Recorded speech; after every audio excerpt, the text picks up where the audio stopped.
千里之行，始于足下. A journey of 1,000 miles begins beneath the feet.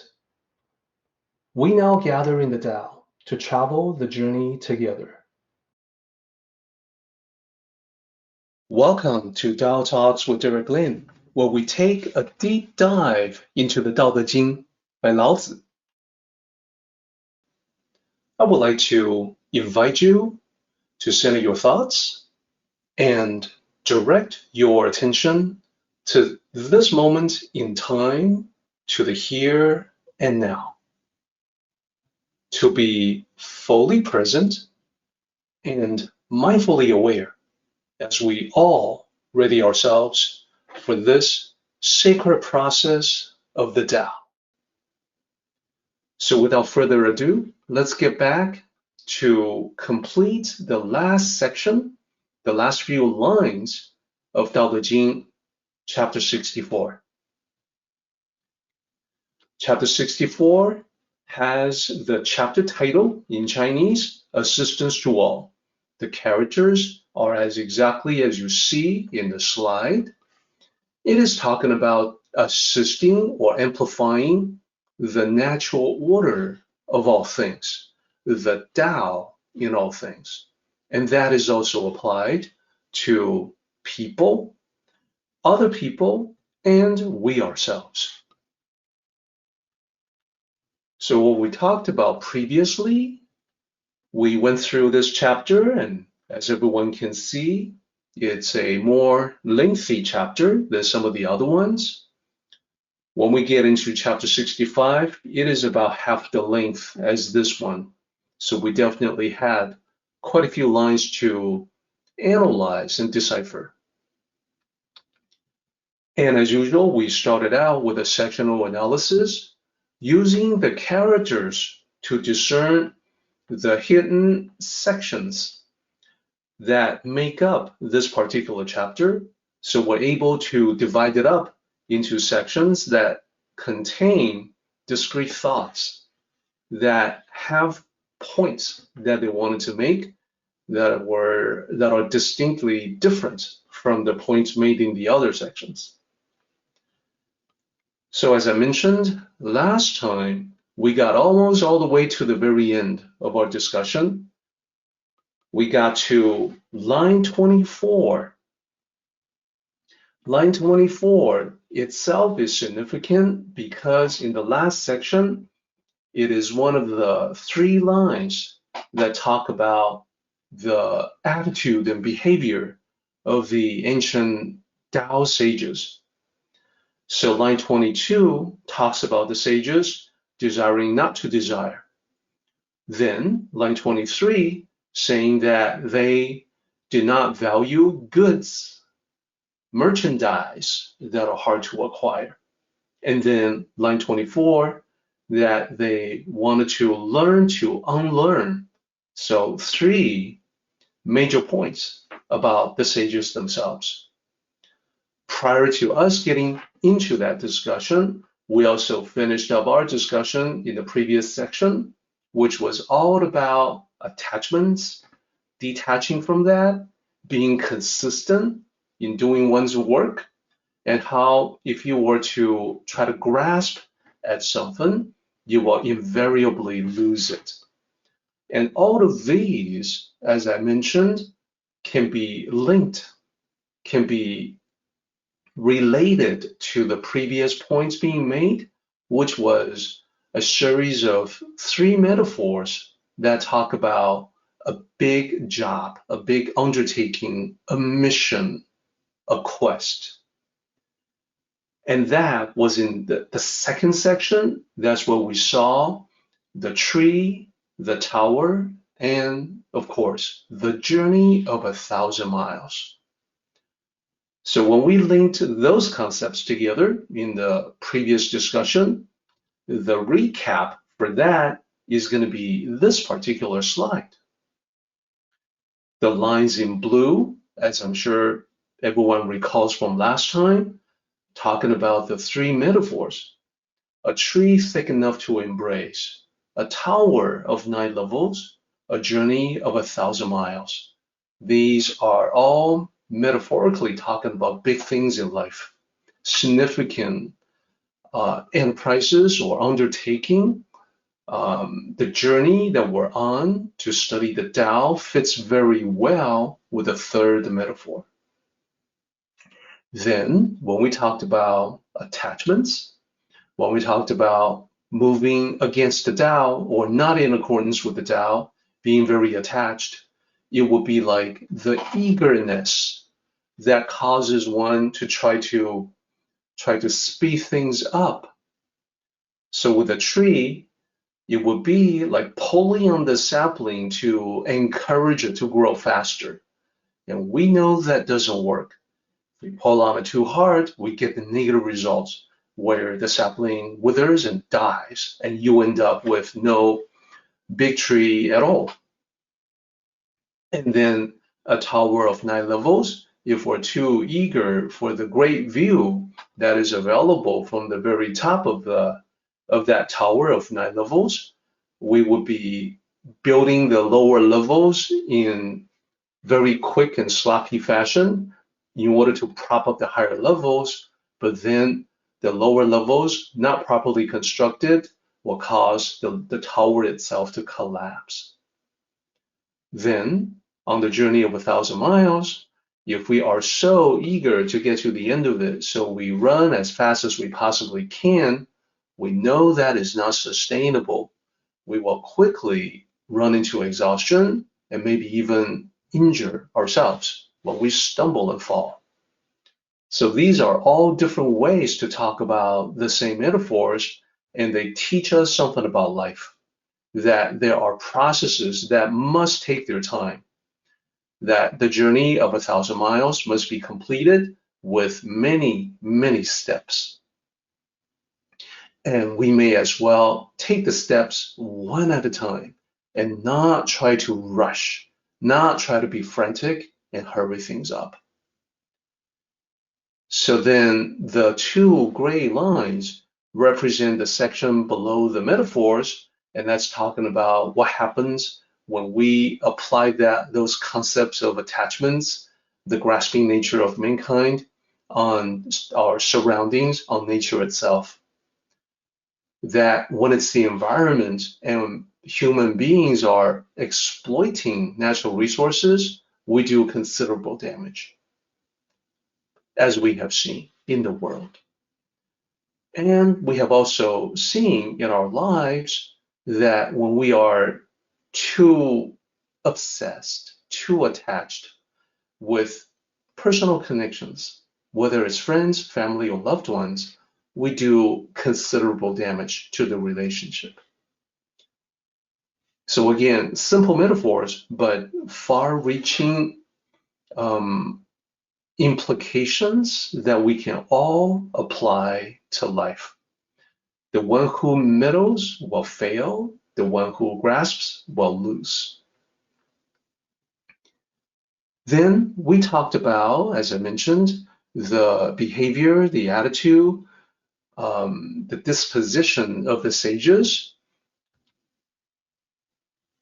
that the sages desire not to desire. And this was the graphic that we used to lay out the thinking process, the reasoning steps of the sages, that they start out experiencing, observing life.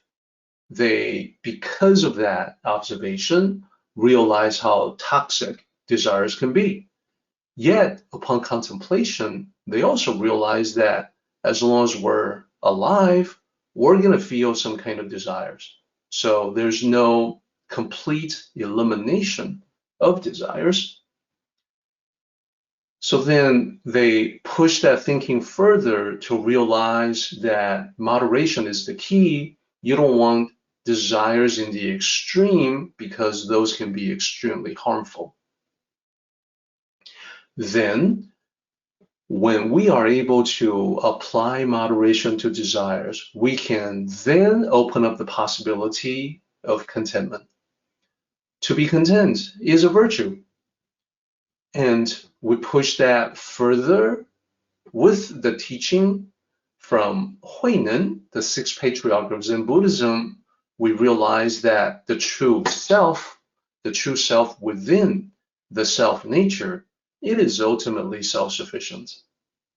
We ultimately have everything we need to do everything we need to do in this world, to fulfill the mission, to satisfy the purpose of our existence. And realizing that leads us to gratitude. And then we are able to enjoy life as we are meant to.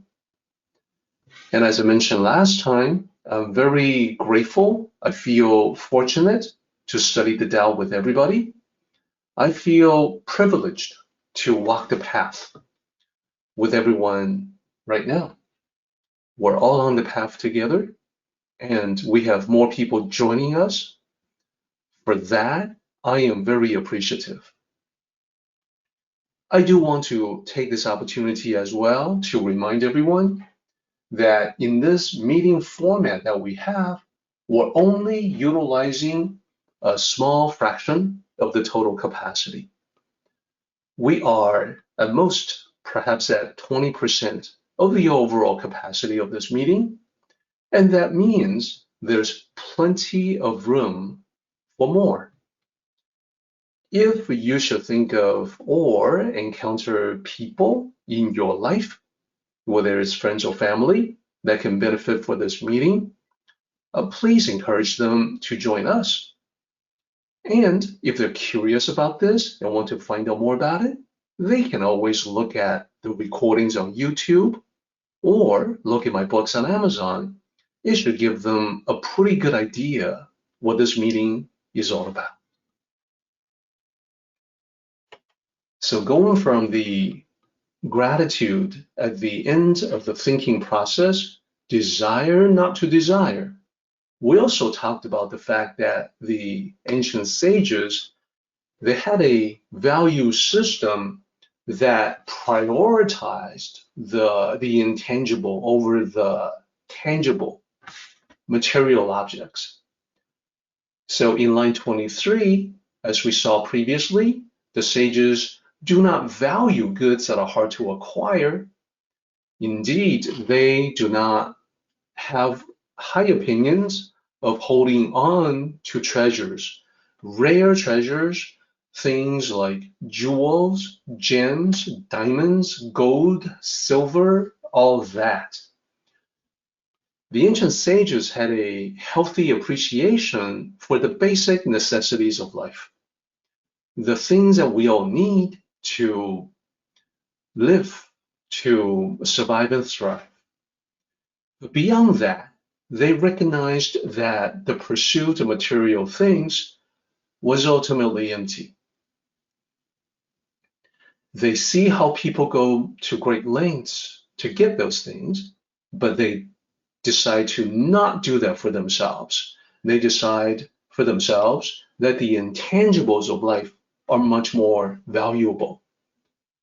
So last time I talked about the intangibles being like personal connections, like friendship, relationships. You can touch it, you can hold it in your hand, but you know they exist.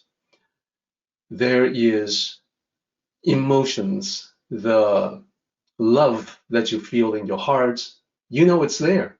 You just can't take it and treat it like an object, but you can feel it deep within.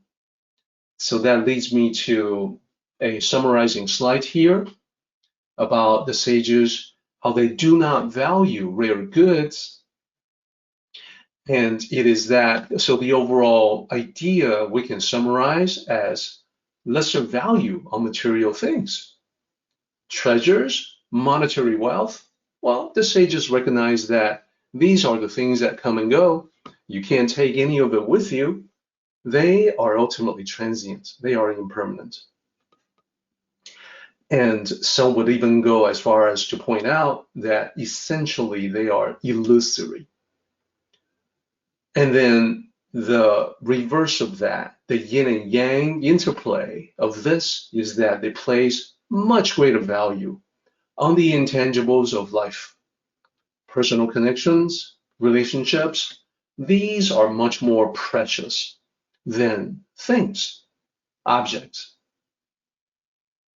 So last time, what I really enjoyed was discussions that we had in our various groups, especially the Facebook group. And those of you who have not yet joined, I would definitely encourage you to take a look at the group and see the discussions that are there. We've got some very interesting discussions going on, and the one that recently was about karmic affinity. And for that topic, what exactly is karmic affinity? The idea is that we all exist independently of our physical beings, that we're spiritual entities. As such, we're all capable of forming connections with one another that last throughout eternity. And these are the cherished connections that we work on lifetime after lifetime. This is something that is very much a fixture of Eastern thought. So when you study pretty much any branch of Eastern philosophies, you're going to come across this idea sooner or later. And then in that discussion, I have mentioned, it is said, there's a very common popular saying. It is said that when you have karmic affinity with another person, you'll come into contact with him or her, even if you are separated by thousands of miles. And the reverse of that is if you do not have karmic affinity with another person, you'll brush past them on the street in close physical proximity and have no recognition whatsoever. So what I've just done there is that I paraphrased the common saying that is used all the time in ancient times and also today. It's an idea that has never gone out of fashion. Let me show you guys what it looks like. So in Chinese, it says 有缘千里来相会，无缘对面不相识. What does that mean? Two poetic lines. It says, with affinity, you come 1,000 miles to meet. No affinity, you come face to face without recognition. So this underscores the importance of karmic affinity. So the same expression is used in different ways throughout Eastern culture. And it was just a wonderful opportunity to share that with the group. And once it is properly explained, it becomes very obvious why the sages would treasure this intangible affinity so much. It is what matters time after time, lifetime after lifetime. And we're talking about forever. So, yet another attribute of the ancient sages, beyond the first two that we have talked about, desiring not to desire, to apply moderation to desires, to not value goods, but value people. The third attribute after this one is that the sages wish to examine their thinking. They want to look at the belief systems and then decide for themselves what is the most empowering, what works, what is true, what is the Tao. So even in the previous attribute that we talked about, they realized that they were different from the conventional mindset. So many people are out there chasing after material things. The sages find that they're not interested in that. They're not like other people They want to build and strengthen personal connections and relationships. So just like that, applying that same idea to other aspects of life, they realize that the way they thought about the world could be quite different from conventional thinking. So last time we pulled up a whole bunch of examples to illustrate that. The sages prefer to follow their own path. They want to do their own thinking. What is good for everyone else may not be good or suitable for them. When people are chasing after all the different things out there, material objects, the sages may prefer to minimize and to have plenty of room in which to be themselves, so that they can slow down and reflect on themselves, reflect upon life, while the whole world seems to be in a mad rush from one place to another. So it's like that with their thinking about their interactions with other people. When they encounter obstacles, they may decide to take a page out of the strategy of water. When water encounters an obstacle, it requires no thinking, no effort on the part of water to simply flow around. Human beings, upon encountering obstacles, sometimes have this manic desire to break, smash, obliterate the obstacle so they can move through. And that is an expenditure of energy, it's contention, it's aggression, it is possibly violence. So compared to that, the flexibility of seeking a different path is actually the better way. Then we talk about things like high visibility, low profile. This comes from the Tao of humility, like water, naturally flowing to the lowest place. Then, in treating worldly affairs, Tao cultivators and sages look for the win-win. We can all benefit. It's not like somebody else gets more, so I get less. It's everybody can get more. And lastly, and a topic that we're going to focus on today is simplicity. So when things get too complex, they're messed up, we're stressed out, it's very tension-inducing. But if we simplify, we get to enjoy the simplicity of it all. We get to enjoy the simple life. So more about that in our discussion today. So this is what we talked about previously. Now let's forge ahead and finish our discussion of this chapter. Line 25. Redeem the fault of the people. What does that mean? Well, this is the last section, and the last 3 lines of the last section in chapter 64 of the Tao Te Ching has a highly specific meaning. The last 3 lines, all 3 of them require additional explanation to really bring out that specific meaning. This one right here, this is basically talking about the realization of the sages that they cannot change people who do not wish to change. Anything that is being forced from the outside, you can perhaps create a temporary change, but eventually it reverts back to reflect the reality within.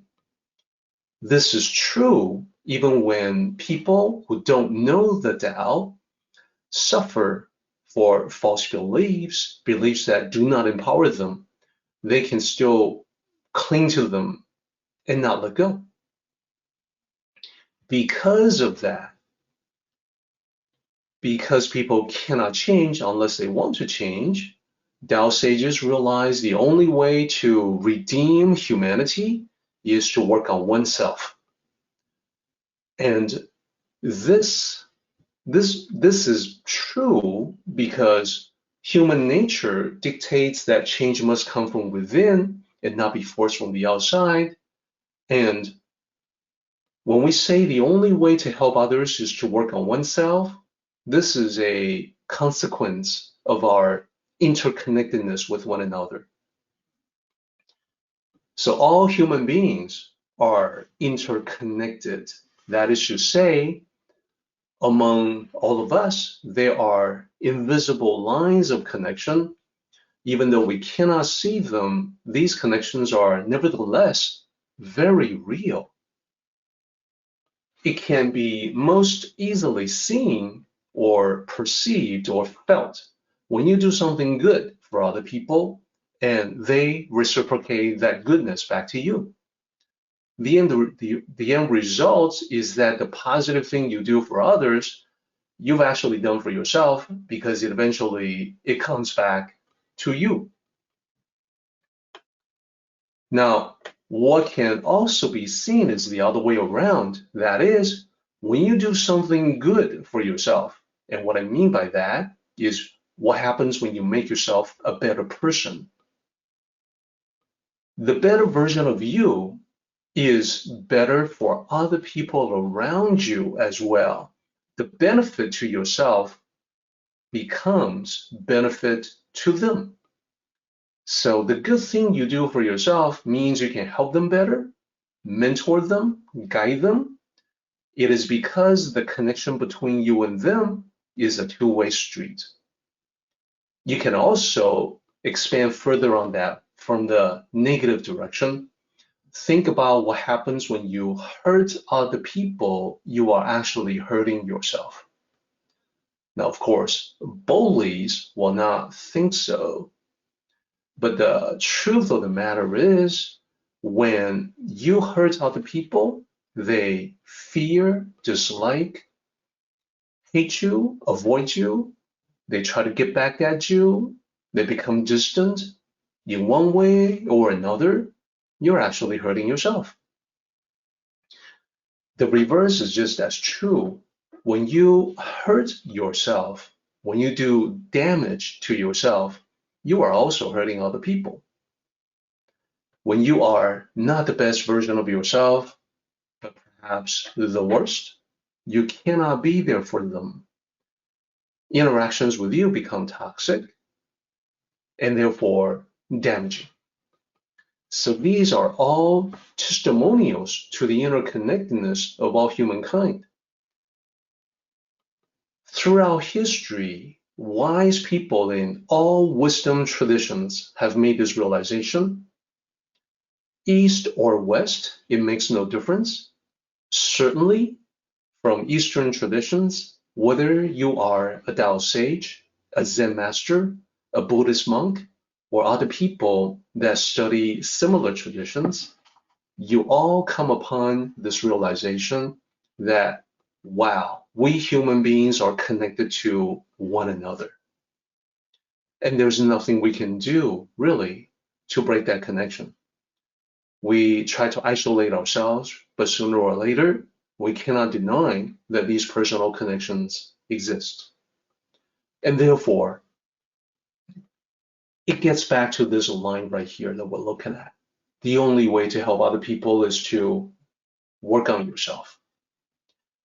It's because when they see the results that you have created in your own life, yeah, they will approach, they will ask, they will try to find out what you've done. And that is the perfect opportunity to share the Tao with them. And this is how redemption has always worked in human dynamics in the past or the present. Then next, we talk about to assist the nature of all things. And again, just like the last line, what does that mean?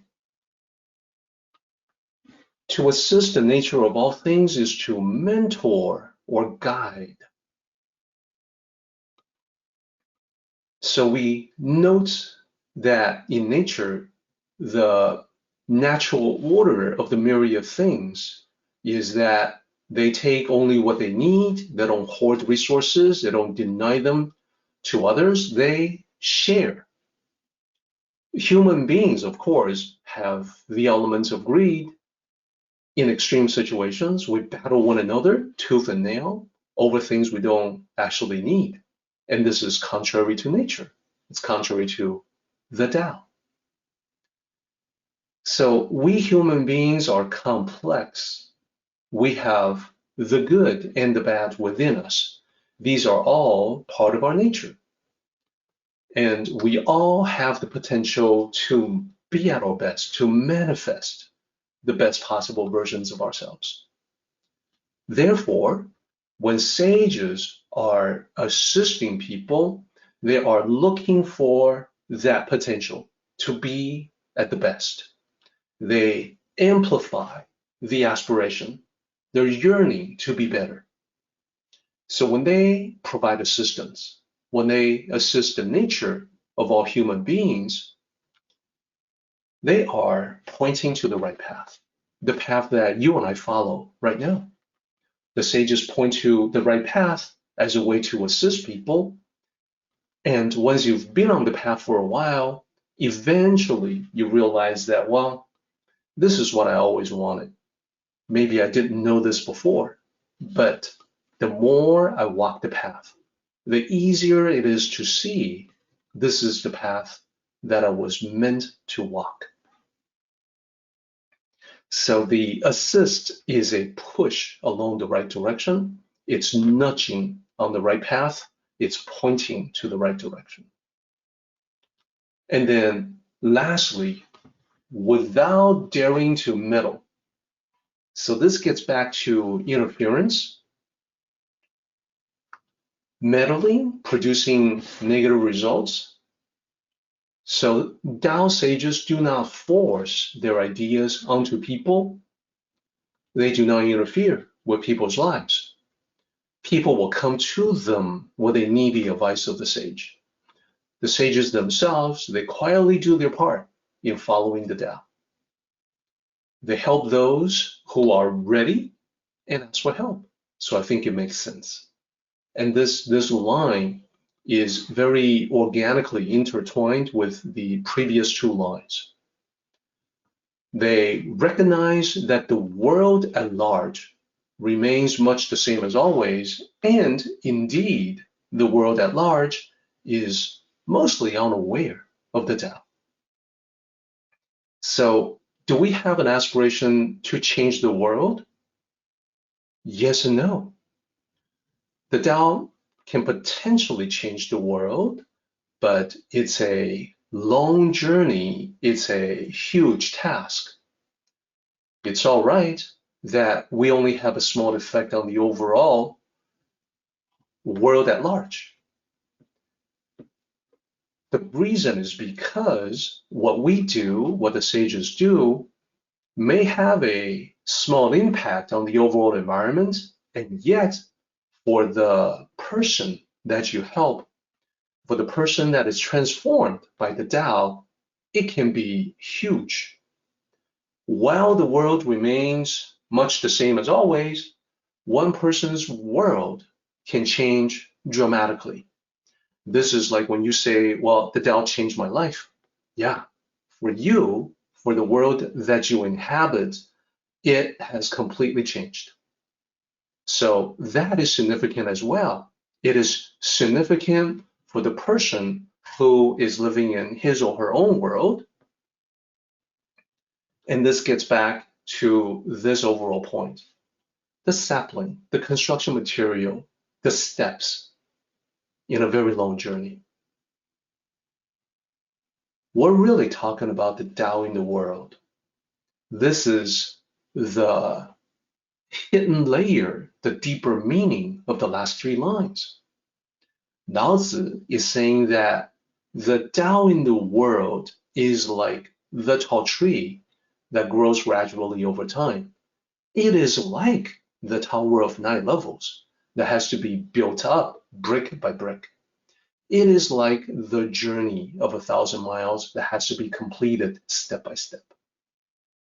The vast majority of the world is not aware or has very little awareness of the Tao. Therefore, it is the great task. It is what the metaphors point to. You and I, the sages, All Tao cultivators were the small beginning. We together are the tiny sapling, the construction material, the steps. Every assistance that we provide to other people is taking another step, laying another brick, or for the sapling to grow ever so much, imperceptibly. But this is the nature of the journey. When you are on the right path and you are walking one step at a time, the path itself, the Tao, guarantees that you will eventually arrive at the destination. You will get to where the path leads. And that's the ultimate message from Lao Tzu in chapter 64. And I'm glad that we worked our way through all that to arrive at this insight at the very end. I think it is of great value to realize what we are. You and I are the small beginning. And yet, the ultimate journey is one that is powerfully speaking to all of us. It is something that we resonate with. Now, I think we're ready to address the paraphrase of Tao Te Ching 64. This is where we render the original language into modern language, using our own words while trying to stick as closely to the original meaning as we can. So for section 1, what I would like to offer is the following. In the beginning of any endeavor, one can maintain the peace and plan for potential issues before they appear. When the problems are still small, they can be easily broken up and scattered. This is a proactive approach to handle trouble before things become chaotic. I think everybody, when we say it like that, everyone would probably agree that the Tao is not enigmatic. It is not difficult to figure out. It is actually pretty practical. This is practical advice for life. Then, in the next section, this is where we get to the tree, the tower, and the journey. Here's the paraphrase for that. Big things have small beginnings. We look around and see examples everywhere. A thick tree started out as a tiny sapling. A tower of 9 levels started out as a pile of construction material. A journey of 1,000 miles started out as the ground beneath one's feet. What does that mean? The next section makes it clear. In traveling such a journey, the sages adhere to the principles of non-attachment, non-interference, and consistency. This is because they see how people obsess over things only to lose them, how they get into someone else's business only to fail at their own, and how they start something on a solid footing only to slack off and stumble toward the end. They observe all of the above, know the lessons, and learn from them. And that is what we must also do. So far, I think you can see the first half of this chapter is about the virtue of the small, big things as small beginnings. And the third section that we're on now is about the virtue, the goodness of being detached, to being consistent from beginning to end. And the fourth section is the conclusion. Here's the paraphrase for that. This is why the sages wish to reduce their desires and not go after material things. They unlearn conventional ideas that do not serve them, refine their own ideas, and pursue their own ideals. They emulate nature and look after themselves without presuming to lecture anyone else. So the without presuming part is corresponding to the last line that says without daring to meddle. So that is the paraphrase for 64. And the very last point that we want to make is to tie together the last part of 64 to the very beginning. In the last line of Tao Te Ching chapter 64, Lao Tzu says, sages assist with the nature of all things and refrain from meddling with the natural order. And that is, as you can see in the graphic to the right, the last two lines talk about those concepts. And we link it back to the beginning. The beginning has advice on keeping the peace. So how do we connect them together? How is the nature of all things connected to the concept of peace so that it can form a full circle? Well, I think it should become obvious that this is telling us being peaceful is part of the natural order for us. It is natural for us. It is a state where we can be at our very best. So what that means specifically is that when there's inner quiet, you can hear your own thoughts. You can hear the whispers of wisdom. You can focus. You can concentrate. Be at your best. And this is why some people are night owls. That is, they do their best work in the middle of the night. They stay up late. We probably all know people like that. Some of us are probably that way. I was that way once upon a time. I see it as being very common among artists, and also in technical fields, I see it among programmers. Night owls, they stay up. That's when they do their best work. Artists stay up. That's when they're most creative. Novelists, they stay up when they can write their best. Conversely, think about how other people are the reverse. That is, they find they are most productive in the early hours of the morning. So they get up early, they capture the golden hour of the morning. That describes me today. I'm always getting up early and I'm always being productive early in the morning. But then you just heard me say that I used to be a night owl. Why the difference?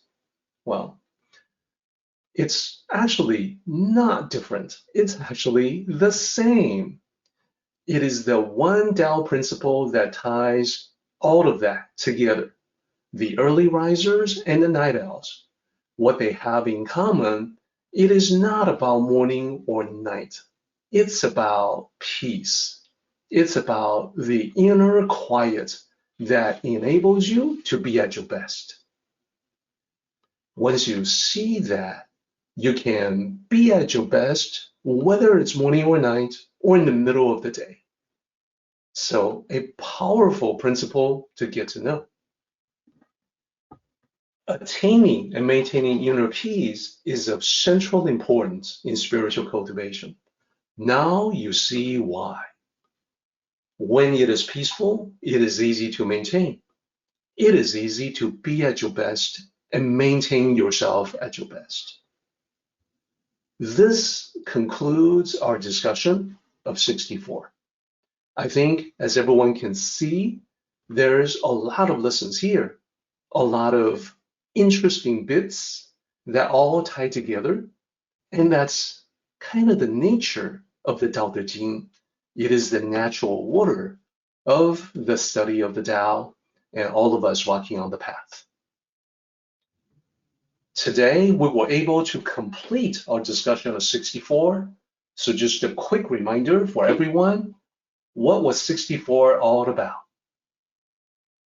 It started out talking about the best way, the easy way to take care of problems, and we can apply that to life. We want to take care of problems before they begin, before the problems become visible, before they become entrenched, they get tough, before they get too big. So that was from the very first part of our discussion on chapter 64. In the middle part, we saw the metaphors, the tall and strong tree, the grand construction represented by the Tower of Nine Levels, and the sacred journey represented by the journey of 1,000 miles.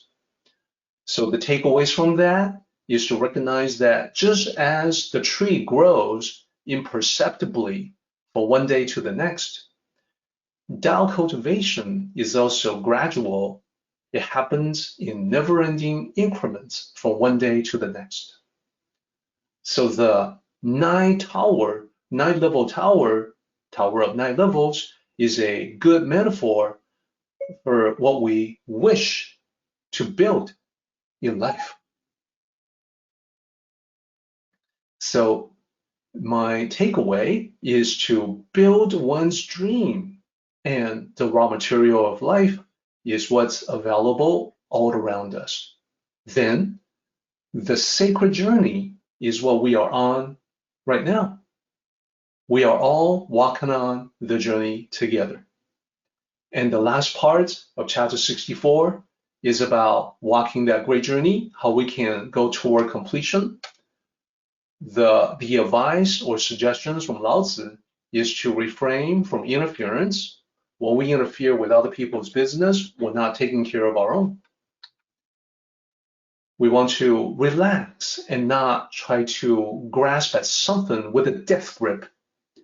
It's only by opening the grasping hand that we can actually hold on to some of that goodness life has to offer. So moderate our desires, just like the sages do, and then to value essence instead of objects, like the karmic affinity that we spoke of. And lastly, learn to unlearn, that is, question all these ideas that we come across from others. They may not serve us best. We need to figure it out. Our meeting has come to an end, but the journey continues on. Let us all travel safely so we can meet again. Until next time, may the Tao fill you with peace and happiness.